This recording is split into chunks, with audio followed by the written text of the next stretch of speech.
Olá, estamos de volta aqui com Brasília por Chico Santana, a versão em vídeo do blog que já existe na internet, que você pode visitar em chicosantana.wordpress.com. Hoje conversando sobre o Plano de Preservação do Conjunto Urbanístico de Brasília, o PPCUB, com a arquiteta Vera Ramos. Doutora Vera, a senhora falava no bloco anterior que existem ainda vários pontos de atrito, que não há consenso dentro desse grupo que foi criado, que tem a presença da sociedade civil, do GDF e do IPHAN. A W3 é um desses pontos divergentes? Parcialmente. A única observação que foi feita da W3, que foi feita pelo Instituto Histórico e Geográfico, por mim, né, observando o seguinte: a criação dessas áreas de estacionamento, a criação de lote em áreas de estacionamento, vai provocar uma demanda de usuários para dentro das superquadras. Isso tem sido uma reclamação. Ou seja, todo mundo vai parar o carro dentro da superquadra. Para não pagar o estacionamento. Né? E outra coisa, também outra observação que eu fiz foi que as áreas de entrequadras na Asa Norte, na W3 Norte, elas têm destinação de praças. Me foi informado pela representante do GDF que seriam lotes e que em cima seriam mantidas as praças. Lotes subterrâneos? O lote seria criado, que esse lote já é um lote criado, mas que a destinação de praça não seria alterada, e sim utilizado o subsolo para fazer estacionamento. Então, essa foi o esclarecimento que foi dado pelo GDF. Agora, correu a informação, queria que a senhora confirmasse ou não, que aquelas bancas de jornais que existem na W3, que normalmente tem um chaveiro, tem um serviço, um prestador de serviço, que elas seriam transformadas em lotes, poderiam ser desconstruídas e no local edificado um mini bloco ali. É um projeto para entreblocos. Isso aí é mais antigo até do que o PPCUB. Isso está como projeto de revitalização da W3, que já está no site já há algum tempo, e que prevê nessas áreas de entrebloco exatamente o que você falou. Alterações naqueles espaços das bancas, criando lotes menores, e que teriam a função também de atender a demanda do local, mas não obrigatoriamente sendo da mesma forma como estão hoje. Essa é a informação que eu posso te dar com relação à W3. E que outro ponto a senhora indicaria agora como preocupante para a cidade? Pois é, a questão dos hotéis na Orla do Lago, essa transformação de lotes, de possibilidade dos lotes de clubes serem hotéis, isso foi uma proposta de retirada, uma promessa de retirada, foi voltado, como eu falei, foi trazido à discussão novamente, e dentro da discussão que houve, também é um ponto de dissenso, é que ficariam os hotéis apenas no trecho 4. O governo retiraria os hotéis do trecho 1 do setor de clubes norte. Ficaria o trecho 4, onde tem o clube de golfe, a academia de tênis, o clube das nações. Esses lotes, com exceção do clube de golfe, poderiam todos ser hotéis, né? Na verdade, a preocupação é muito grande, porque aqueles dois empreendimentos que lá existem hoje, a norma também diz hotel, não diz a parte hotel, a norma vigente hoje. E, no entanto, eles são residências, são condomínios residenciais. Então, esse é um ponto de dissenso. O outro ponto de dissenso é a 901. A quadra 901 existe um parecer 901 norte, né? É um parecer do IPHAN dizendo que as normas vigentes para lá seriam as mesmas do setor de grandes áreas atuais, e o PPCUB colocou que as normas seriam discutidas com o IPHAN ainda. Ou seja, ele não está acatando. Ou seja, a Câmara Legislativa daria um cheque em branco para o GDF, para o IPHAN, para eles como um acordo legislar. Em cima dessa 901. Ficou uma incógnita. O que eu tenho me debatido bastante é o seguinte: o PPCUB, como eu falei, é muito complexo, é muito prolixo. Falta a ele a técnica legislativa. Muitos dos dispositivos têm um efeito de recomendações e não de determinações. Assim como isso também, a linguagem da redação dessas planilhas anexas também vai precisar. Nós, nesse grupo, não estamos fazendo uma revisão geral, foi determinado pela coordenação do grupo, que seriam revisados os pontos apontados pelas entidades da sociedade civil. Então, eu, por exemplo, quando fiz uma análise, eu apontei cerca de 50% dos 247 artigos, como artigos que precisariam ser revisados, eliminados, suprimidos ou alterados, etc. Agora, o IPHAN trouxe bastante contribuições para a parte inicial, que é vamos dizer assim, são aqueles dispositivos que explicam o plano urbanístico, os conceitos de Brasília, os conceitos das escalas. Essa foi uma contribuição muito valorosa que agregou, né, valor ao PPCub nos artigos, vamos dizer assim, 1/3 do projeto de lei. Que é o conceito da ideia de Lúcio Costa. Né? Exatamente.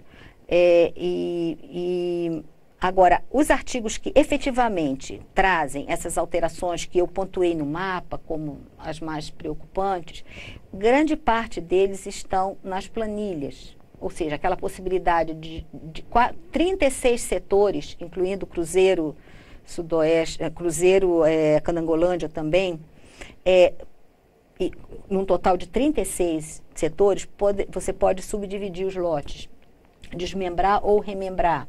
Ou seja, naqueles lotes residenciais do Cruzeiro Velho, que são residências, ali poderia... Pois é, como eu lhe falei. Podia juntar 2 ou 3 terrenos de casa e nascer um prédio? Não, aí o gabarito não, isso não está alterando. Uma coisa que eu posso dizer é que o PPCub não está alterando muito os gabaritos. A altura dos prédios. Tá? A altura dos prédios, em grande parte dos setores, às vezes aumenta um pavimento ou não. Tá? Ou é mantido. Porque ali é uma área que a especulação imobiliária teria muito interesse, né? O Cruzeiro... O Cruzeiro vai tanto para... Você poderia remembrar ou desmembrar... E a Vila Planalto? A Vila Planalto também está se deixando dividir lotes em até 250 metros quadrados, os lotes, ter mais de uma residência, 2 residências em cada lote. A altura passando para 8,5. 8,5 chega a ser 3 andares ou não? Não, 2. 2. O que eu vejo com outra preocupação também, a questão das normas no projeto de lei não estarem claras. Está se falando tanto que Brasília precisa de regras claras. Então, eu quero dizer o seguinte, quando você faz numa lei e você remete para o anexo as decisões principais, no meu entendimento, isso não está correto. Nós precisaríamos, a lei dá já as diretrizes de altura, de uso principais, para que depois o anexo fosse complementá-las. Por exemplo, é permitida, né, a operação urbana consorciada, que é um instrumento de política urbana. Traduz isso para a gente. Que ele permite, mediante um acordo entre os moradores, o governo e os empresários, fazerem alterações em determinados setores da cidade. Isso é muito usado em São Paulo, e a operação urbana consorciada, ela tem o poder de acarretar transformações estruturais grandes em determinadas áreas. Nós temos limitações, como eu disse, uma cidade protegida, ela tem limitações, né? Então, essas regras do que vai poder ou não nas operações urbanas consorciadas que estão previstas para o setor de clubes trecho 3. Mais próximo do Cotamil. O trecho 3 são aqueles lotes onde tem, acho que a Labre... Certo. Para o lado da onde era a academia de tênis. Sim, próximo da academia de tênis, próximo de onde é a CCBB agora. Exato. Do trecho que fica no trecho 2. Tem também no setor de garagens oficiais, próximo do Buriti, né? Essa operação urbana na W3 Norte, a parte das 700. Então, considerando que... Há um risco das casas da W3 elas serem não transformadas não. Sejam substituídas por pequenos blocos, pequenos prédios? Não. Essa questão do gabarito das alturas, ela não está sendo alterada. Mas eu digo a composição, você ter uma edificação multifamiliar... Com outros usos. Você fala, não, o uso continua sendo unifamiliar. O comércio da beira da W3, o CLRN, é que seria passível dessa operação, por exemplo. O setor de mansões isoladas, lá do lado do Yacht Club, é um outro setor que também está sendo permitido. E o que eu estou sempre debatendo é o seguinte: precisa que na lei estejam as regras gerais das alterações permitidas. Não se pode deixar em aberto. Então, essa é uma grande, vamos dizer assim, seria um grande ganho se conseguisse, como eu disse, primeiro, fazer a preservação prevalecer sobre o desenvolvimento urbano. Essa quantidade de 20 setores que eu identifiquei sendo permitido criação de novos lotes em áreas públicas, que são áreas verdes. E é nesse ponto que eu queria lhe falar. Tem duas grandes áreas no projeto, uma que a informação que eu tenho que era do Ministério do Exército, Regimento de Cavalaria, outro do Ministério da Marinha, a do Ministério do Exército por detrás da rodoferroviária e a do Ministério da Marinha próximo ao sudoeste, que pelo projeto poderiam ser transformadas em áreas residenciais. E aí surgiu a acusação de que o PPCub vinha para tentar resolver um problema, que eram os acordos que aconteceram entre a Marinha e um empreendedor imobiliário de Brasília e o desejo do Exército de trocar aquela área também por edificações já prontas. A senhora concorda com esse ponto de vista que o PPCub está vindo trazer soluções para problemas e interesses particulares de grupos aqui e acolá? Sim, o interesse coletivo, ele não tá prevalecendo dentro da leitura que a gente faz. Porque qual é o interesse coletivo? É você cumprir a legislação de tombamento para que a qualidade de vida seja mantida. Você pode fazer alterações em alguns setores, sim, como eu falei da questão dos usos, que são muito mais flexíveis do que estão, na verdade, na legislação. Porém, o que nós vemos é muitas coisas direcionadas, sim, porque você não vê ali o interesse coletivo. Essa questão das quadras 500 do Sudoeste que você citou, foi um dos pontos que foi prometida a retirada e não foi retirado. A nova cidade, atrás da rodoferroviária, foi um dos pontos que foi prometido que seria retirado e não foi retirado. A única alteração no dispositivo, eu falo a época que foi prometido, dizia que só retirava os parâmetros urbanísticos de altura e alguma coisa assim, mas a permissão para construir uma nova cidade continuava.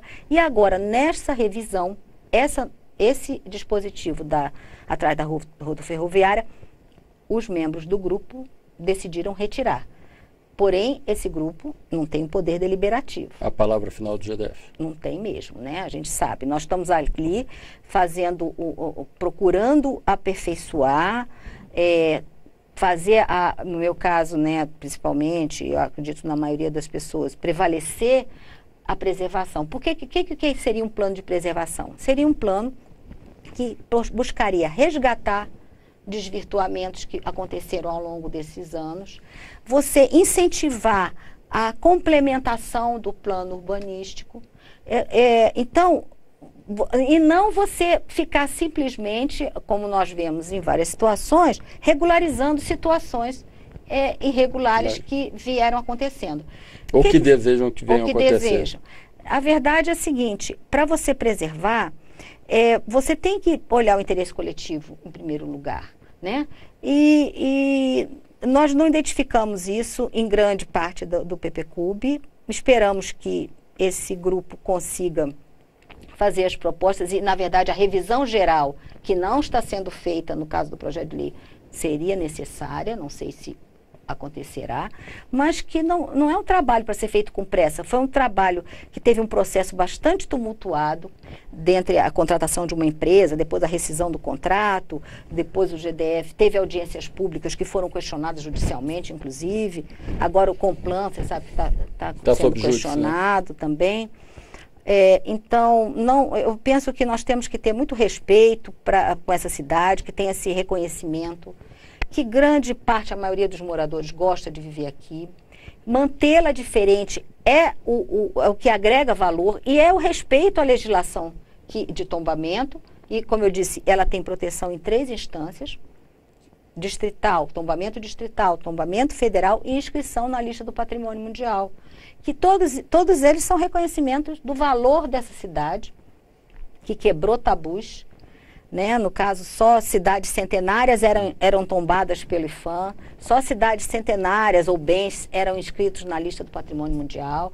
E Brasília teve esse reconhecimento, o urbanismo inovador do Lúcio Costa, a arquitetura, a plasticidade da arquitetura de Oscar Niemeyer. E nós temos, então, que buscar valorizar isso, né, através desse plano de preservação. E, por exemplo, problemas que surgem. Tem os puxadinhos nos comércios locais. Os bares e restaurantes, o tamanho, o porte deles atrapalha os moradores. A questão do trânsito. Do barulho. A questão do barulho. O trânsito é uma questão do transporte coletivo que nunca foi devidamente encarado com seriedade. A questão dos comércios locais. Pelo plano original, no comércio local você poderia ter bar e restaurante com X mesas. Se você quer ter 3X, você pode ir para outros lugares, como a Orla do Lago, como setores centrais, setor hoteleiro, bancário, comercial, que ficam às moscas à noite, abandonados, e poderiam ali o governo incentivar outros tipos de uso, como academias. Então, o que se espera, e eu espero de um plano de preservação, é que ele corrija desvirtuamentos, ele implemente e dê condições para que o plano urbanístico venha a se consolidar. Ok. Eu agradeço a presença aqui. Certamente vamos ter que convidar a senhora de novo, porque o tema é muito... Com todo prazer. E se você quiser mandar uma sugestão, escreva para a gente. blogdochicosantana@gmail.com. E para achar o blog é fácil. Escreve lá no Google, Brasília para Chico Santana, ou então Chico Santana com 2 N's no ana.wordpress.com. Até um próximo encontro.